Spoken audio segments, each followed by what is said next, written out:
ผมขัดไข่ปลาวาฬแล้วก็ลงแว็กก็ด้านเหมือนเดิมนะผมว่าลงไข่ปลาวาฬไม่รู้เหมือนกันเนี่ยเงาแค่เนี้ย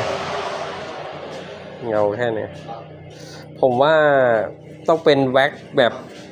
ตลับหรือเปล่าที่เป็นครีมหรือเปล่าต้องเป็นแว็กสีขาวๆครีมหรือเปล่าอันนี้มันแว็กน้ำอ่ะเป็นแว็กน้ำอ่ะเดี๋ยวต้องลองพวกนี้ต้องเจียกทางซื้อไปใช้ดูแว็กตลับสีขาวอ่ะอันนี้ผมทำพื้นแล้วครับเนี่ยไม่มีด้านแล้วเดี๋ยวผมจะขัดแค่ไข่ปลาวาฬอย่ามาดูกันอีกทีอันนี้ขนาดนี้เงาแค่นี้มาดูไข่ปลาวาฬกันจะเป็นไงโอเคครับอยู่ส่วนหายเก้าเหล็กข้าวหอมลพบุรีแต่ร้านพุทธสิงห์คุณนนท์ลพบุรีนะครับจะเรียนสั่งงานโทรมานะครับไปแล้วองค์ละ9คุณฟังทุกคนนะครับองค์ละ9กับเยบัว